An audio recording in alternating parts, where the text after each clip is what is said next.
I guess it's time to start a new podcast. This time I'm going to go back, way back, you know, so I can sort of explain who I am and what is it that I'm trying to do. I guess most of you that already follow my channel know that my name is Eldin and I was born a long time ago in 1975 in what is now known as former Yugoslavia. And the place that I was born in is called Bosnia and Herzegovina, and my hometown was or is Konjic. You know, it's difficult to talk about your past because all these memories that I have about it seem so vivid, like they happened yesterday. And it's funny, every time I think of my past, it seems to me that, it is really my past. All these things happened to me and they made me who I am today. But sometimes you ask yourself whether all your memories are actually yours. Again, I use the example of my good friend that I used to work with at the Samsung company in South Korea. We had this meeting early in the morning and he started telling me a story about his childhood. And he said, when I was 13 years old, I remember, and then he stopped himself and he said, if this is my memory or not.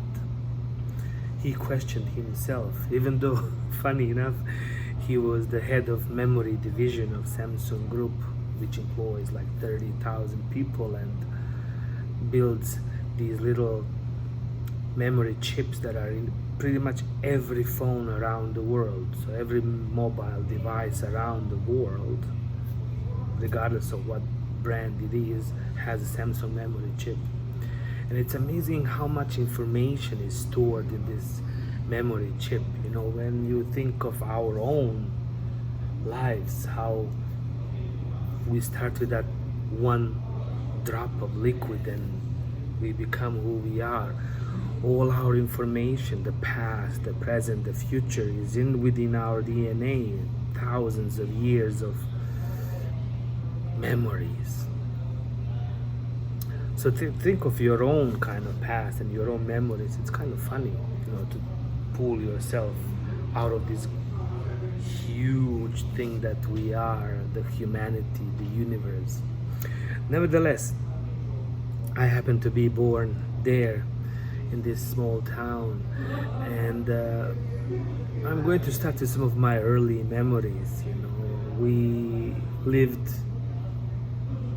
very, how can I say, modestly. My parents decided not to live with their own parents, so they decided to leave their homes respectively and get an apartment for themselves. So what they could afford at that time was just one room. And it was in the suburbs of the city. There was this kind of small creek that was just going between the mountains down into the river, and the main road was just going alongside the river, and off the main road you would go to this kind of dirt road and up the little hill or mountain following that creek, and all the houses were kind of put on one side of the creek and the other side of the creek. So they said that on the right side of the creek were the Christian homes and on the left side were the Muslim homes. But I think it was a little bit more complex than that. They were all like kind of mixed back and forth. So a couple of friends decided to build a home there. So they built this big house and they separated it into half. One half was belonging to one friend and the other half to other friend. So this man decided to rent the top and the bottom, and we were renting that one bottom part, 1/4 of this house. And there was a small hallway like next to our room, and there was one bedroom which was kind of added to the house, and it was shared with the upstairs apartment. And I love that fact that the upstairs neighbors used to come to use the bathroom downstairs, which kind of gave me like a chance to meet my upstairs neighbors. Some interesting things happened there, but I will not share this because this is a PG podcast. So yes, growing up in that one room was a little bit tight. We lived there until I was about 7 years old, and my sister was about 1 year old. And then we moved to a 2-bedroom apartment, which was given to us by my father's company or by the government. So the way former Yugoslavian society was organized was in a way that everything belonged to the people. So let's say if you had a good decent job and you had a family and a couple of kids, the society would give you an apartment for free. There was just, you didn't have to buy a home, you didn't have to buy an apartment. It was free, man. All you had to do was pay the utilities. Amazing. I mean, I don't think anywhere else in the world I've seen this happen.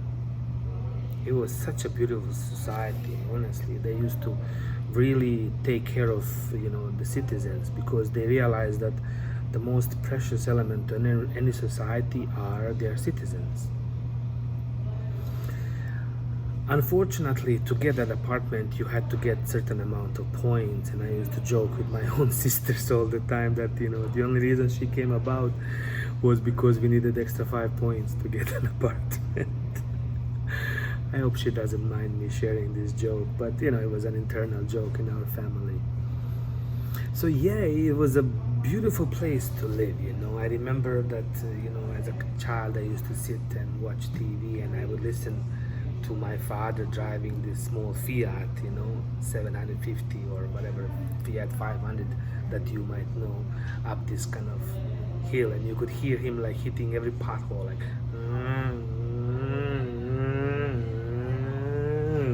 and I would recognize always the sound of his engine and the way he was driving up the hill from other cars, and I would know that it was him coming up. It was also funny, the way he parked his car, which was basically, there was a dirt road on each side of the creek, and it was just a small kind of extension of the road where he would go up the hill and make a U-turn and come back to park it there. And the moment you open the door, you're looking down this like hill, if you were to push your car just a little bit, the car would go down the hill. It was the most dangerous place in the world to park. Yet we left it there all the time. Sometimes if it was like a really heavy rain or something like that, we were worried that the car would just slide into the creek. Side story which I never shared in the video in Bosnian language is that how my father used to take a blanket from home to cover his car, so it doesn't get damaged by rain. He loved that vehicle, and having a vehicle at that time when I was a child was a huge thing. It wasn't really like something that came about so easily. Unfortunately, one of the side stories again about this vehicle is the fact that it was the color of mustard. Even though my father wanted to get a red one, because he was a member of Communist Party, when he went to the car shop, there was the only one that they had the color of mustard. So you can imagine the amount of jokes that he had to endure because of the color of that car. But that vehicle was a member of our family for such a long time that it was just something that we really, really cherished. I remember one time my father was resting at the hood of the car, just looking down into the creek, and I was sitting behind the wheel, and there's this button which you press in order to ignite, to start the engine, and if the key is not on, if you press the button, the car will just basically make a sudden movement but without starting. And as he was sitting on this hood and I pressed that button, it pushed him and he almost ended up falling down into the creek. It was that close to the creek, and parking there was just one of the most amazing feats that any driver could do. Nevertheless, this is kind of where we lived, in this like one room, and it was a beautiful thing, my father and my mother shared the bed. I had my own crib, which I later gave to my sister, and then I was given a small love seat which was bought just for me to sleep at. And we just shared everything, the good and the bad and the ugly. It was a really good time. One of my favorite memories is my father hiding into this closet, to study for some exams, because he only had a college degree and he wanted to bridge his college degree to a university degree to get a higher paying position and more points for his apartment. So at night, when we would go to sleep, he would go into this like big closet and turn on the light, and with a flashlight he studied these subjects, whatever he was trying to study at that time, and he managed to pass this kind of all these courses and finally get a better paying job, which would bring him more points, and which would help us get an apartment later down the road. So many memories, amazing. One of the greatest memories was also seeing my grandmother coming to our apartment, because she was a little bit against them, being independent and struggling so much. Nevertheless, she decided to help. So she brought us some money to buy a color TV, which was amazing at that time. I was born in 1975, so to have a color TV in 1980 was like, wow. So she had this Tetra Pak, whatever it was called, juice, that kind of, she cut the top off and she put the money into that juice for some reason, and that's why I remember like she brought that thing and laid it on the table. It says that this is for the TV, because Eldin really likes watching TV and he learned so much from it. The fact that she brought the money in that juice pack was amazing, and I always thank her to this day, because I really truly enjoyed watching the TV. I loved watching those nature programs and cartoons and whatnot. It was amazing. And one of my favorite shows, of course, was Tarzan, the king of the jungle. I watched that religiously. So one afternoon, while my father and I were just home and my old man was sitting on that sofa watching TV, relaxing, I was in my bed, my crib. So I decided to climb on top of my crib and take one of my father's ties and put it on the door of the closet, pretending it's the rope, that I can use for like, swinging through the imaginary jungle of my one-room apartment. And of course, being a child, I had no idea really that I would just put a tie on top of the door, and once I would pull the tie, it would just slip off because nothing was really holding it. Kids will be kids. And my father was also kind of thinking like he's just playing. Nevertheless, I ended up climbing on top of the crib, putting the tie there and pretending I'm Tarzan. So I went, oh, and I jumped off of the crib.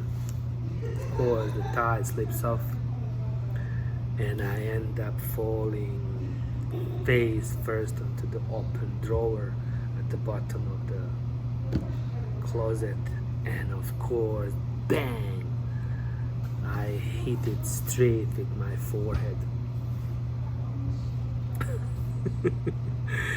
And my father told me, like, he looked at me, I looked up and I didn't cry. I was kind of shocked, and he only could see just a little like red dot right in the middle of my forehead, which you can't really see right now. But this dot suddenly opened up and just blood went pouring down my whole face. So all he could do was to grab a towel, and he wrapped a towel around my neck and my head, grabbed me into his forearms and just went out and started running, across this hill which was basically behind our home, and behind the hill was a local hospital. So he took me to that hospital. I can't imagine. I mean, that hospital was a kilometer away, and he ran to the top of the hill, over the hill, and to that hospital with me. And I was cool, whatever the things that were going through his head, I can't even imagine. Nevertheless, he did it. We showed up, and a famous doctor from my hometown was there, and he told my father, okay, look, we have two choices. We can put stitches so he'll look like a Frankenstein when he grows up, or we can try to do this kind of zip, whatever it is like. So my father said, well, zip it. At least if he survives, he won't look like a Frankenstein, And that's what they did, man. They just put this thing here, and for like a month or two, I was not allowed to, smile. I was not allowed to do anything strenuous because he would have opened it up. And it actually healed, and I have no idea if you can see it, but there's only a little mark on my forehead left. I always joked it's kind of like my third eye or something like that. But that's what happened. That's the story of the Tarzan. I came back and I survived. I should have known that I was made for something special. So many things really happened in that apartment, and this is definitely one of my first memories that came out of there. I hope to use this podcast to kind of share these stories about me and my life and see where they take us. I really don't feel like writing a book, because it's honestly so tedious, it's boring, and it's lonely, and it's such a difficult thing to do, because it's just sitting down and writing these stories that nobody would ever probably read or not seems very difficult to me. So instead of doing that, I decided to do these video blogs about my life. So I'm going to start with these things from my past, and in order to bring us into the present moment and see where we go from there. Feel free to contact me or ask some more stories that I can share, and I will do that. But yeah, everything has a beginning, and definitely my life had a beginning in that little house there in Konjic, and it made such an impression on me as a child, because I learned so much about the community. I learned so much about the people living there. One of our first neighbor who was sharing the house next to us is still there, and to this day I remember some of the things that he did, some of the things that he said. We used to like use this spoon to knock on the wall to call each other over for like some coffee or some tea so we can have a conversation. One of the greatest story that ever happened was a story of the cabbage, which one fall my neighbor was preparing to pickle for the winter, and as he was like washing these cabbage heads, the neighbor across the creek was kind of yelling out to him, "Hey, how's it going?" And they were teasing him a little bit because he was doing this work, and he was telling them, "Listen, don't tease me or I'll take this head of cabbage and throw it across the creek at you." And you know what? I would say about 100 meters or more is the distance between these two homes. And our neighbor took that cabbage head and threw it, and it flew all across the creek and hit right under this like neighbor's window, because the neighbor was just like sitting out, like leaning like this, and the cabbage had splashed and left a mark there. So later on, when they were actually painting the house over, they decided not to paint that part and to leave that imprint there as a memory. Every childhood is full of stories like that. This is one I'm going to share for today, and we'll see you in the next video. I love you all. Cheers.